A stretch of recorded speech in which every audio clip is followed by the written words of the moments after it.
The Government of Ontario has proposed a massive bill called More Homes Build Faster Act, popularly known as Bill 23. According to the government, it will help address the affordable housing crisis by building more homes. However, environmentalists are raising serious concerns about at least part of the bill that will open wetlands around Lake Simcoe for development.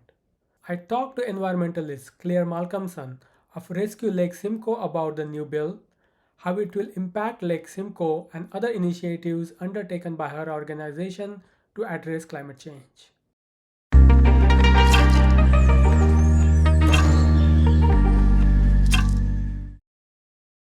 Thank you, Claire, for joining me today. My pleasure. Yeah, so the Ontario government introduced a new bill, More Homes Built Faster Act 2022, also known as Bill 23. So there is a lot more to this bill than the name suggests, because we know there is a housing affordability crisis. We know there is a homelessness crisis, especially during the pandemic and post-pandemic. Now the interest rate have gone up, so the mortgage cost has also gone up. So on the surface, this bill makes sense, right? We are building more homes faster, help people who are struggling with housing issues. So what is there to this bill other than the name suggests? Mhm. Well, unfortunately, I think using Orwellian headlines or titles for bills has become a Government of Ontario hallmark in recent years. Um, so you absolutely need to look beyond the headline. And so I'm really happy that you're asking these questions. It's really important that people not just read the headlines, because as you say, this bill has a title that is actually very misleading. So, I mean, I agree we have a housing crisis in Ontario. We have a housing affordability crisis in particular. Um, but what we need is not what is going to result from this bill. In in short, the government of Ontario wanted to ram this through in about 2 or 3 days before it going through committee hearings, which is really undemocratic for something of this magnitude. And there's been a lot of pushback already from municipalities, conservation authorities, people in the public, um, and housing advocates in particular, who are saying, yeah, this isn't going to do what you say it's going to do. This is just going to weaken protections for wetlands and forests and throw a lot of smaller municipalities into chaos if they can no longer work with conservation authorities on planning and permitting. So I want to take a minute to talk about that. Now, one thing to know is that in the Lake Simcoe watershed, in the area that drains into Lake Simcoe, we have a piece of legislation called the Lake Simcoe Protection Act and Plan. And actually, the Rescue Lake Simcoe Coalition, which I am the executive director of, um, spearheaded the campaign to get the Lake Simcoe Protection Act and Plan. And I actually worked for Environmental Defense on that initiative 12, 13 years ago. And we were there with Ontario Nature. So together we got this amazing watershed legislation passed. And it relies really heavily on the Conservation Authority providing advice, as they do throughout the province, around natural heritage protection, protecting shorelines, and a number of different environmental things related to building and development. So it may be that in the Lake Simcoe watershed, we're protected from some of the worst parts of Bill 23. And for that, I'm actually really grateful and also really proud of the environmental community, of which I'm a part, that advocated for adequate legislation for our watershed. I mean, we need it. And if we lose it and we lose the details in that legislation, then we're in real trouble. So we're really a bit on a knife edge right now, hoping that many of the things that our conservation authorities do in Lake Simcoe watershed, that they will be allowed to continue doing those things. But that is not a guarantee at this point. So your question was really kind of, what is this whole bill about? Yep. And it's massive. It's 175 pages long. But Mhm. I will say that there are some highlights. A couple of which I've already mentioned. One is the crippling of conservation authorities' involvement in planning and permitting. Another is eliminating a lot of costs that particular types of developments need to provide to municipalities. So this is a really important piece. You know, we need more affordable housing. What we don't need is more McMansions on farm fields. Those are expensive to buy, expensive to build new infrastructure for and maintain that infrastructure over time. So we're really advocating for more density in existing cities and towns. And I don't mean towers. I mean, in a small town like Innisfil, population 37,000, we should have 4 to 6 story buildings along the main streets. And they are virtually not there.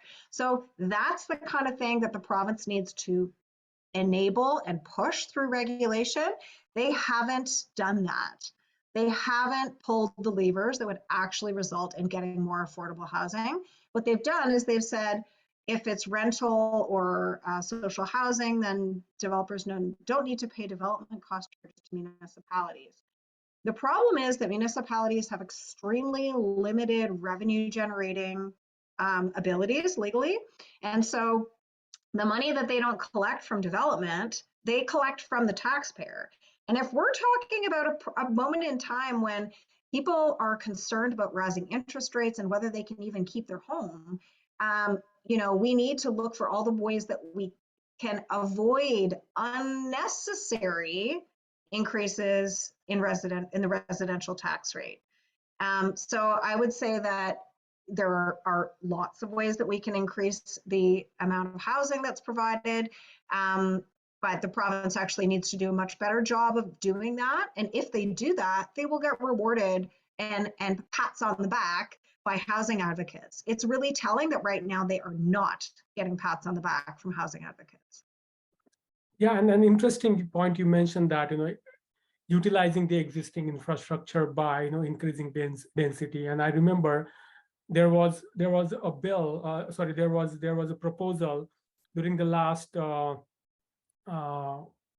council meeting in Barrie, where a non-profit was trying to build, you know, more affordable houses for the seniors, and town decided to give them some extension on development charges because they were building in the downtown where the infrastructure was already in place.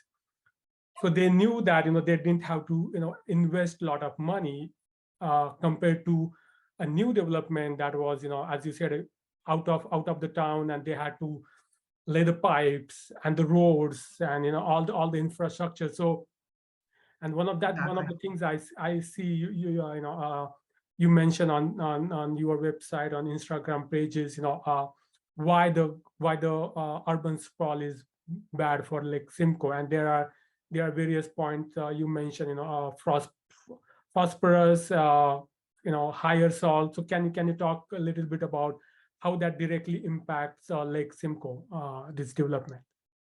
I would be very happy to answer that question. It's a really important one. And I think it's important for people to realize that, you know, very few people who are environmental advocates like me are like left or right or aligned with a philosophy or aligned with a party. This is actually really just about the environment. Mm-hmm. It's a nonpartisan issue. It's really unfortunate when it becomes politicized by the parties, I would say. But yeah, I mean, we're not anti-development. We're saying we need to actually recognize the science and build accordingly. So no one has jumped up and down saying, please kill Lake Simcoe. Let's kill Lake Simcoe. But that's actually what we're doing by allowing sprawl to go ahead everywhere. I mean, and I should phrase that differently. If sprawl is allowed to just proceed unchecked, then we will have much higher costs to deliver the infrastructure that is required to build new communities. But we will also, so we will have wasted some money, right? That could potentially have been spent on the other kinds of infrastructure that we need to clean up the lake, like better stormwater management, ponds, and all of the sorts of technologies that can be used to filter contaminants out of the water before it goes to the lake. That's a really big, there's a really big need to spend money there, and there's very little money for that. So we're not in a position where we can just waste our money on unnecessary infrastructure. The infrastructure over time costs the homeowner, costs taxpayers, because we have to keep it up. The maintenance costs are not covered by the developers. They don't care. They don't care how much it costs you in 10 years. Their job is just to put it in the ground. And in terms of how it applies to Lake Simcoe, basically phosphorus is a nutrient that is found naturally in soils, and it is a fertilizer. It's in your household fertilizer, NPK. The P is phosphorus. So it promotes weed and algae growth on fields. It promotes weed and algae growth in the lake as well. So any time when you have a field stripped bare, whether it's for farming or for development, there will be some soil erosion that will end up in the rivers and streams and ultimately in the lake. And when they're in the lake, you have excess weed and algae growth. And the problem with that is that, I mean, people don't love it on beaches and it can smell really bad, but also those plants die and decompose, and the process consumes oxygen. So, you know, our cold water fish in Lake Simcoe are kind of on life support, needing that oxygen level to be good enough for them. And actually, some of the measures that have been taken at Lake Simcoe are improving the oxygen levels. And strangely, the interaction between bad things and some of the invasive species that are taking over Lake Simcoe are also improving those oxygen levels. Whether that's a good thing or sustainable or not, we don't really know yet. That's why science is important. But in a nutshell, the disruption of soil and the loss of forests and wetlands all contribute to polluting Lake Simcoe, and development is part of that process and is really the only growing segment of pollution for the lake. I mean, farming is staying relatively stable. Sewage treatment plant pollution has so far gone down. Septic system pollution has gone down because now they're being monitored, and many are being replaced. But you know, the development is something we really need to watch out for. What are the other water bodies in Ontario that would be affected by this particular bill? Because we know Lake Simcoe is one of the biggest. So do you have any perspective or any background on that? Well, I mean, again, the Lake Simcoe watershed does have different regulations applied to it than other water bodies in Ontario. So this is probably worse for other bodies of water than Ontario, and than Lake Simcoe. That worries me a lot. I mean, I know that all of the creeks that run south, for example, from I mean, okay, let me just put it this way. There aren't other big lakes in Southern Ontario other than Lake Simcoe. And this is where we need to be very, very careful, right? Because the development pressures are not in Nipissing.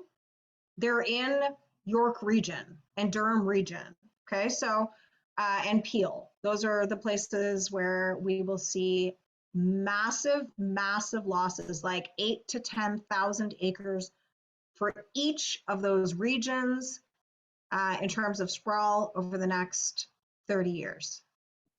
So it's pretty shocking, the extent of sprawl that's already been approved, and it's hard to understand how we need more. I don't think we need more land. I think we need more dense, affordable housing, actually. But anyway, really, I mean, without getting into specifics, it's frankly any other river in Ontario, and they generally drain either into the Great Lakes or into a smaller body of water that do eventually lead into the Great Lakes. So, you know, at Wasaga Beach, for example, in Simcoe County, which is on Georgian Bay, they've been experiencing more sort of nuisance algae and weed growth and stinky beaches in recent years because the Nottawasaga Valley, the water quality is really bad, and the governments just keep on adding more and more development there. So we really need to be looking at the costs of growth across the board.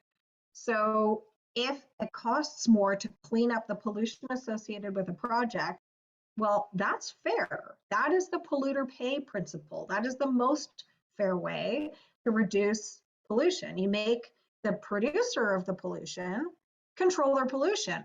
And if it's too much, then don't build that thing. Build something in a part of town that already has infrastructure where, you know, I mean, what we need, for example, is more multi-bedroom, family-friendly condo and rental units.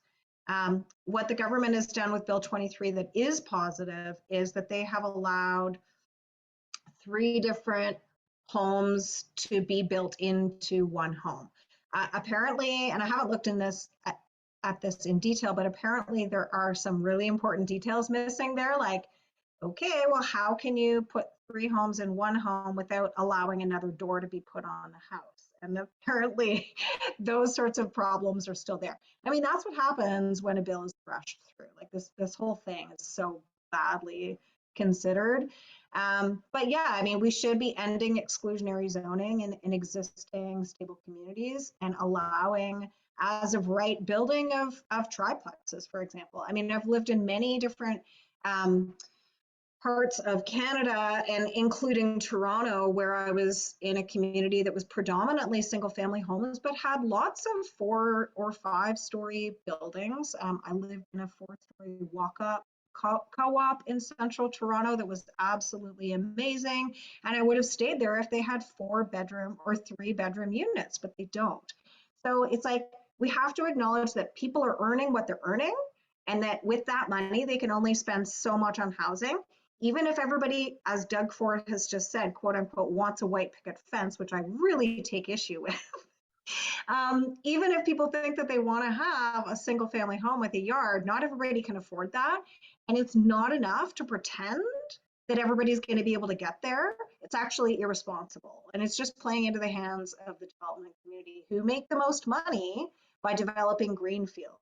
And they're going to make so much more money if they're allowed to develop lands that until now have been undevelopable.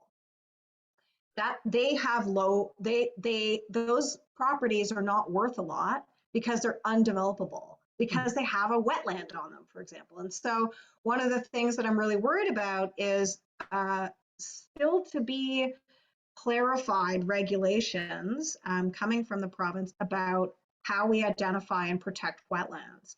The concern among the entire environmental NGO community is that this will lead to a massive loss of wetlands, and it'll lead to more building on wetlands. And that's not good for the person who would be living on top of a wetland. Yeah.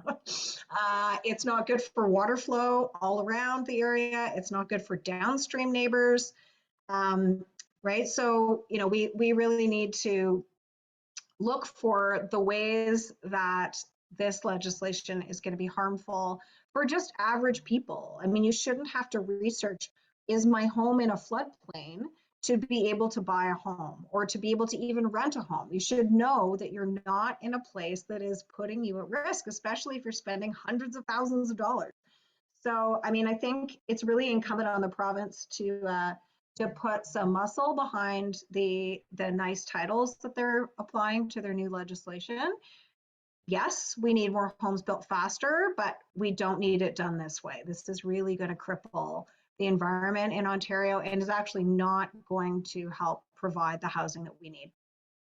Yeah, and interesting, you mentioned about Mississauga, and I lived in Mississauga before moving to Barrie. And so in Mississauga, when I was reading during the pandemic that they almost have no new space left to build any house. And if we see in the last 30, 40 years, you know, especially during the tenure of Hazel McCullen, that Mississauga just became a big urban sprawl. So what there was an opportunity to solve the Ontario's housing crisis by by having a very specific strategy for Mississauga, which would have provided great commute experience for the people living in Mississauga and working in Toronto. So that opportunity seems to have lost, and now Barrie is becoming the next Mississauga. It's becoming more and more urban sprawl, and what I've seen during the pandemic, when the housing prices were high, there was a trend, at least among the developers, that they were trying to purchase land downtown and trying to build new high-rise building in terms of solving that shortage. But if we see, do you see if a bill like this is they go ahead and make this allow? Do you see that opportunity is being lost, and then we will see urban sprawl in Barrie, and that ultimately will rise to less affordable housing, opposed to what they're planning to do? Yeah, I mean, I think what every business does is, in some ways, maybe this is a confusing analogy, but I mean, water flows downhill no matter what. Like I always tell my kids, like gravity still applies, guys. Like there are some fundamental laws of physics that apply no matter where you are, even if you don't think, right? So water flows downhill, okay? Gravity still applies. Developers work on the projects where they can make the most money. They can make the most money developing greenfields that they've either owned for a very long time, therefore were a low cost in the first place, or they've been sitting on them as sort of undevelopable lands because they have a provincially significant wetland on them. Oh, they're like, oh, great. Well, then I'll just make sure this is delisted, and then we will be able to build on this property and we'll make huge money. So by opening up more land, I mean, on top of the 30,000 acres that has just been approved between York, Peel, and Durham, then you are allowing the developers to do the thing that they like to do best, that they've been doing the longest, and that makes them the most money. And that is single family homes in greenfields. But that is also the most expensive housing. So I don't have a crystal ball. I don't know what's going to happen, but I think that that is likely what will happen. I mean, the regulations that we're talking about today are not regulations that have been recommended by municipalities, conservation authorities, or environmental groups. They have been recommended by the developers, and this is all being driven by the Premier's office. Ministry of Natural Resources and Ministry of the Environment, they didn't know that this was going to land, and they didn't know what the implications were for the environment or for their ministries until like a couple days before the bill became public. So it's not like the government isn't even consulting internally on this. These are developer recommendations, and it doesn't take a genius to see that. It's like that's how they make the most money, and this is what they want, and this is what they do, and the government of Ontario is just best friends with them, so they're doing what they want. But that's not what Ontarians are asking for. Mm-hmm. Ontarians are asking for protecting the environment and providing the housing that we need. Are a lot of people frustrated and buying the headline? Yeah, I'm sure they are. But again, I think this is why we need people to go beyond the headlines and understand what is actually being proposed.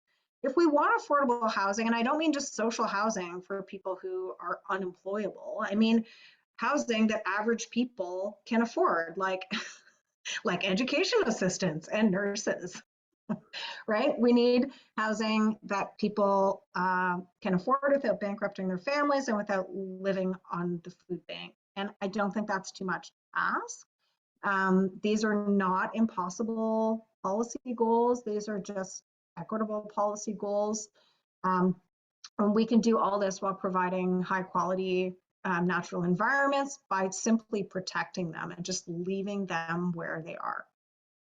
Yeah, interesting. And I want to move, little bit away from the, this particular bill 23 and talk a little bit about other initiatives, your organization have. For example, recently you have signed a letter to Justin Trudeau and Jagmeet Singh to establish, federal clean energy regulations that would specifically prohibit Ontario's new gas plants and, move to net zero carbon electricity goals by 2030. So could you talk a little bit about that initiatives and how the plan, the private Paris Climate Agreement, do you see that's achievable in the current circumstances? Yeah, I mean, what we're seeing right now is this very interesting interplay between the federal government and the Ontario provincial government. From an environmental point of view, it's really important that we recognize that climate change is a fact, it is happening, and it is human caused, and we need to use every opportunity we have now to eliminate those sources of pollution. Lake Simcoe is already being affected by climate change. We have longer ice-free periods. We have, therefore, a shorter ice fishing season. I mean, ice fishing is a huge driver of the local economy. We're already seeing warmer water temperatures in the summer, which help contribute to algae outbreaks and potentially to dead zones in the water, which are really bad for fish too. Climate change in particular really warms up those small rivers and streams and ponds. And so it's really difficult for some fish and other living things to live in water that is just seasonally too warm for them.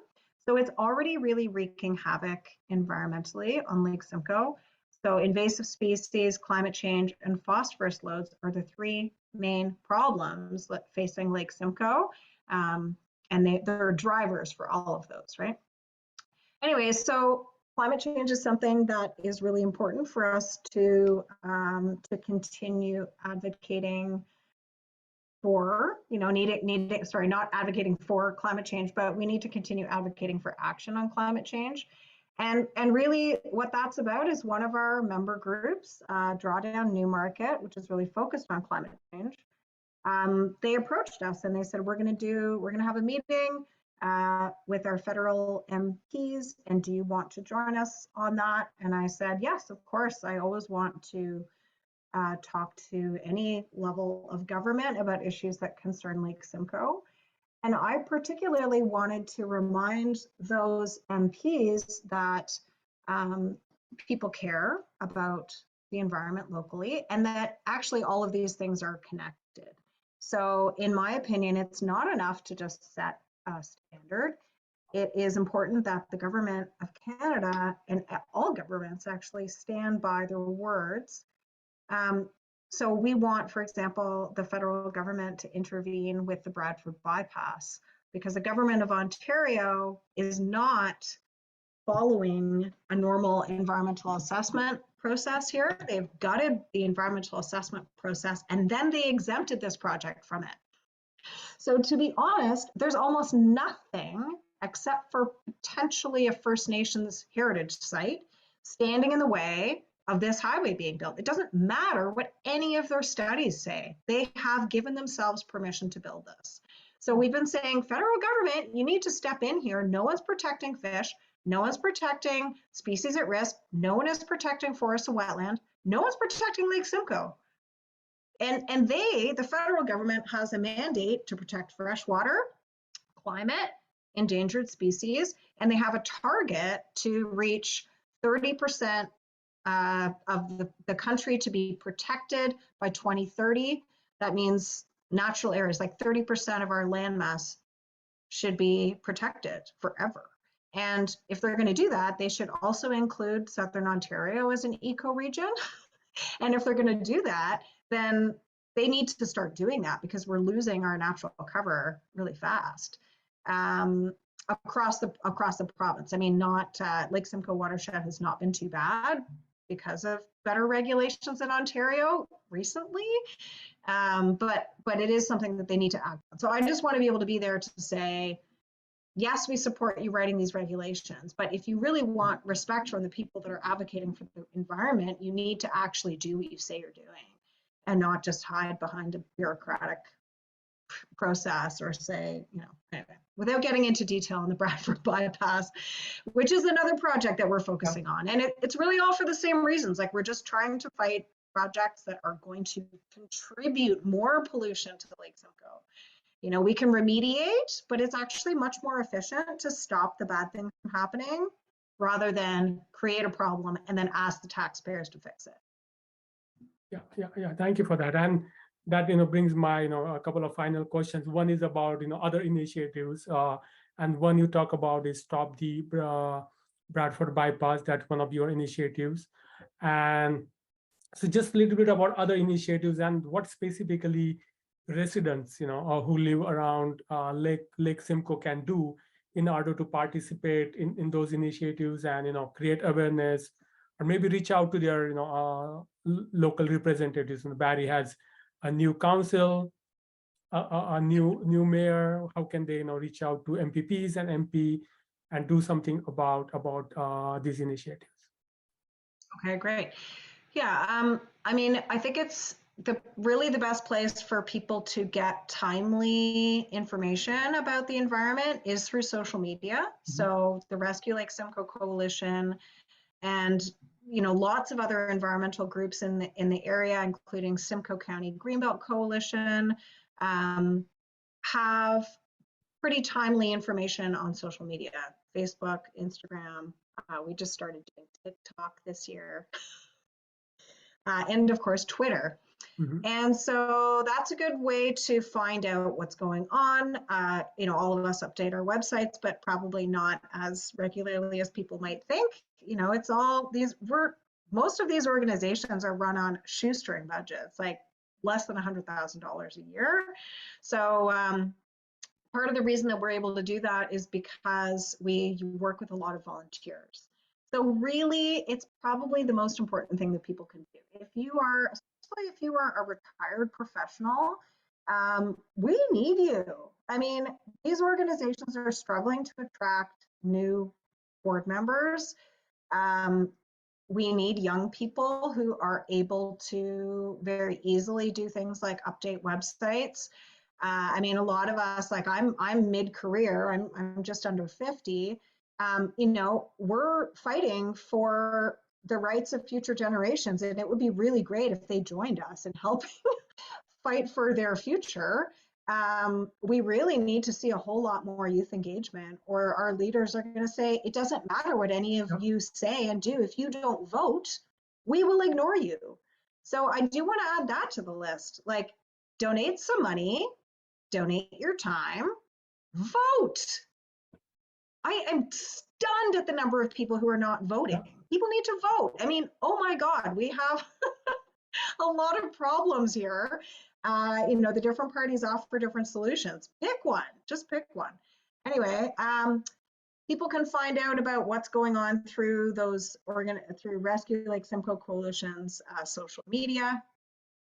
And if you want to get in touch with your MPP, there are different ways to do that depending on what you're doing.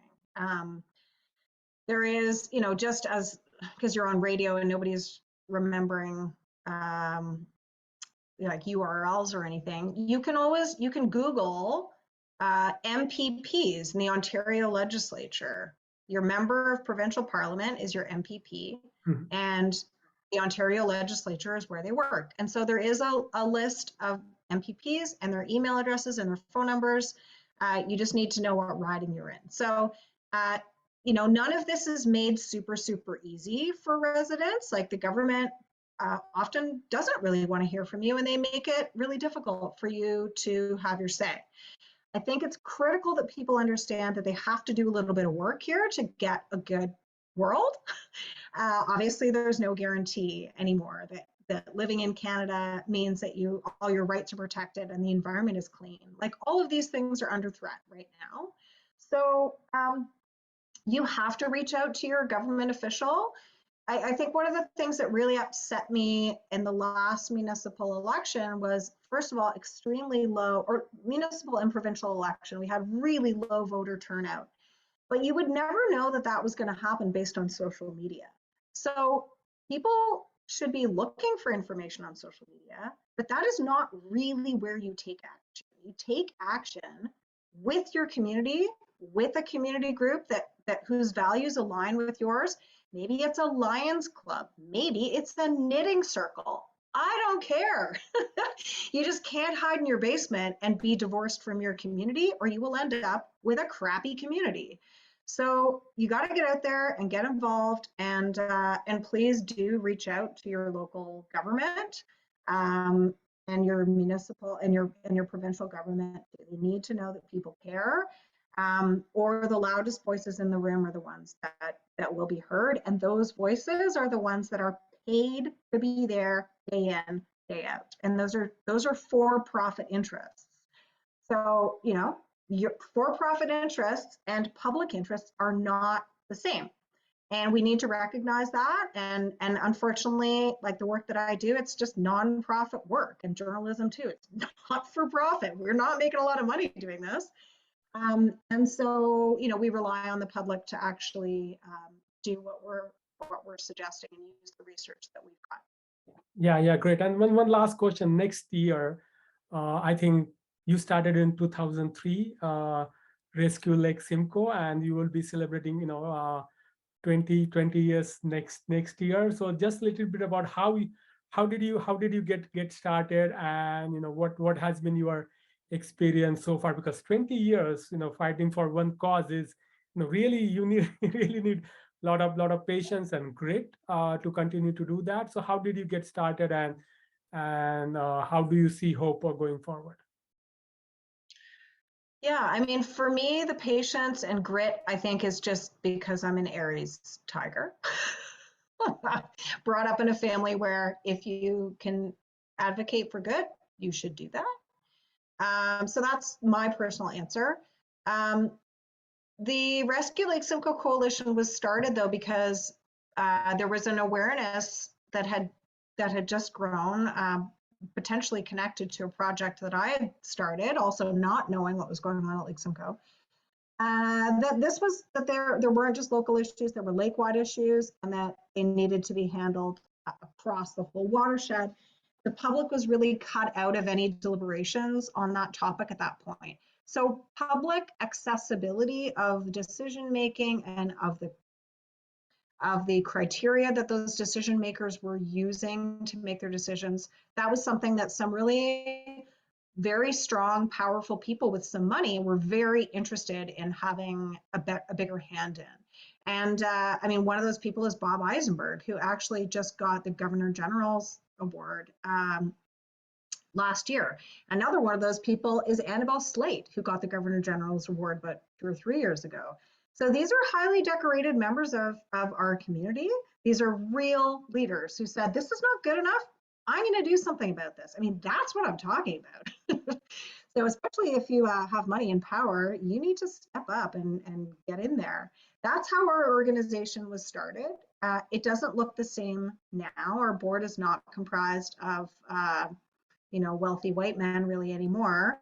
It's much more of a grassroots organization, I would say, genuinely now. We have 29 member groups, and we provide education to those groups about what's going on with the lake and what they can do.